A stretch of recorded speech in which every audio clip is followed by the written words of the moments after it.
Well, hello. Is anyone out there?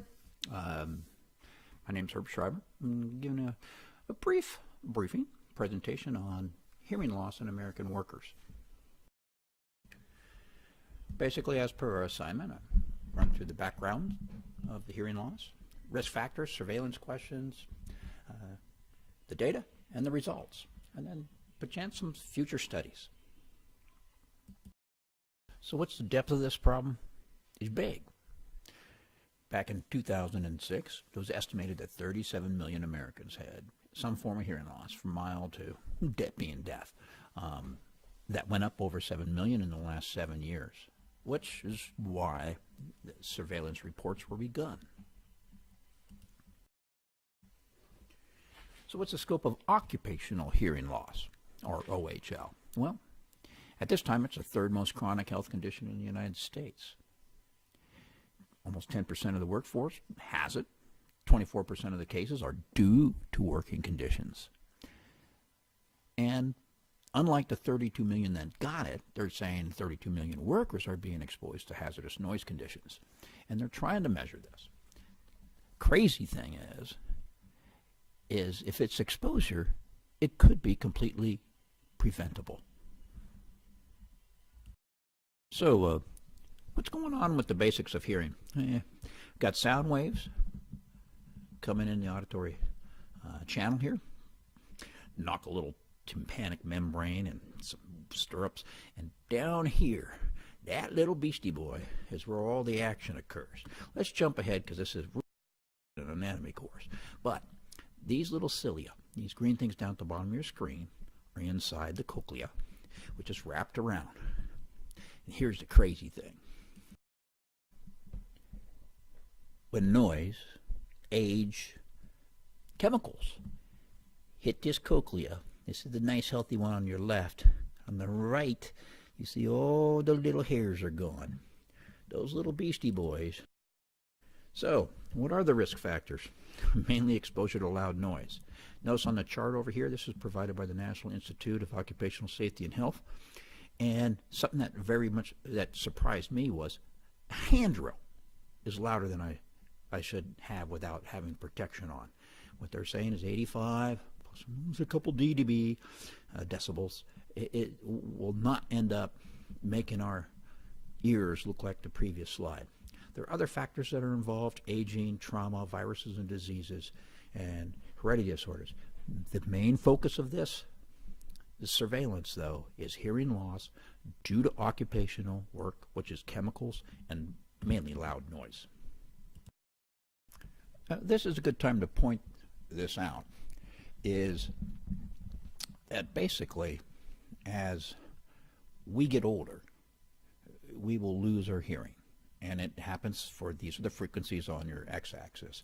The higher pitches are the higher frequencies, and we tend to lose more. A 25-year-old versus a 55-year-old. Now here's the conundrum. Is this caused because he's using his drill without protection, or is it because he's getting older? What we've already found is that people do lose their hearing over time. Past studies at OSHA, Occupational Safety and Health, had regulations that said don't work in an environment without hearing protection or some sort of mitigation to prevent the noise from hurting your hearing. There was no age corrections on the previous studies, which is kind of interesting. Well, the ones I looked at anyway. But most of the major studies were survey data. Hey, can you hear?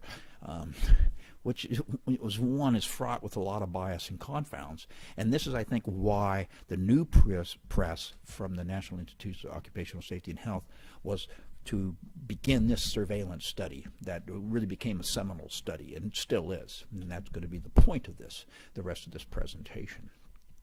If you notice, current regulations say you can only have a time-weighted average.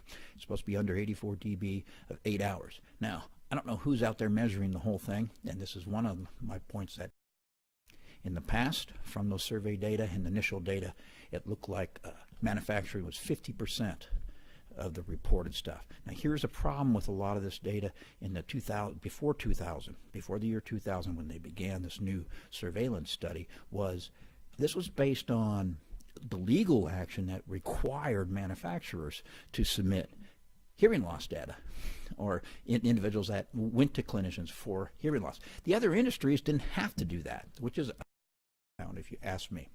So my main surveillance questions would be, as of now, with the new data collected and new ways of collecting data, has the hearing loss changed? Is it different in different sectors? What's the greatest cause? And have any of the implemented preventive measures actually helped in the past? So, best source, at the bottom of the slides, if you look, we've got all the reference data. The reference data is at the end of the presentation also, but it's a Occupational Hearing Loss Surveillance Project. They've been collecting data from clinics, Air Force, and different data providers. They have over 10.3 million audiograms, and it's all private data and collected in long-term studies with the identities protected, but the individuals still clocked in, so we know what going for them. So far, the initial data that's been being presented included audiograms up to 2008, and as I mentioned, it's been de-identified, and it was basically from those individuals that were exposed to greater than 85 decibels of loss. Exceptionally robust. So what was the primary result? Masterson, Thiemann, Grunwald, Debbins, Culver in 2013 actually wrote up the results from many years ago, obviously with a huge database in millions. It's not the easiest thing to flip through and actually make assessments, but what they did find is the prevalence ratios were high for mining and manufacturing. And here was the interesting part they found, was there was a blip in real estate and construction.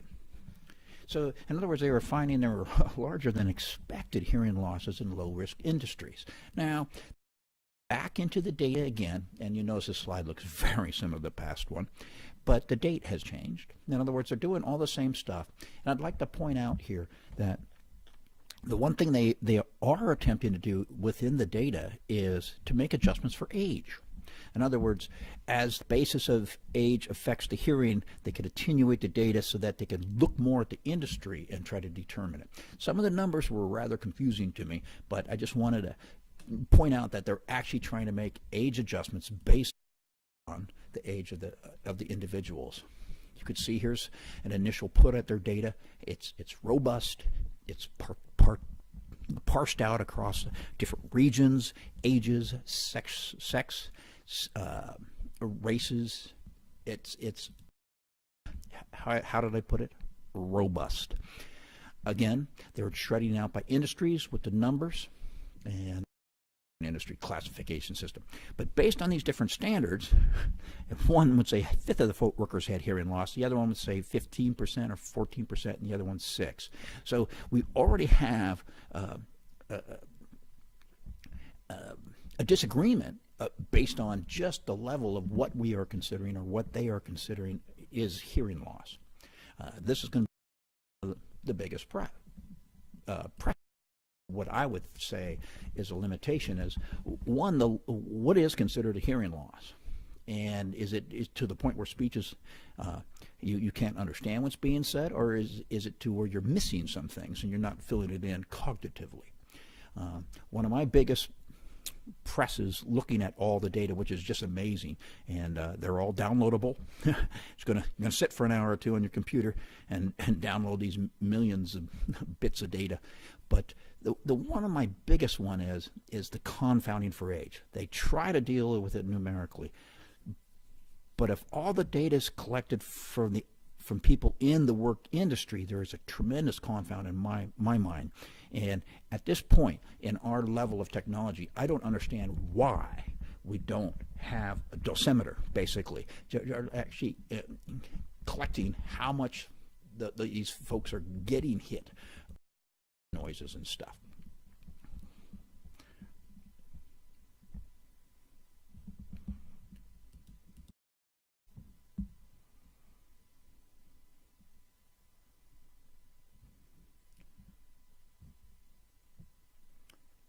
So, jumping ahead to my conclusions, because I'm going to run out of time here, is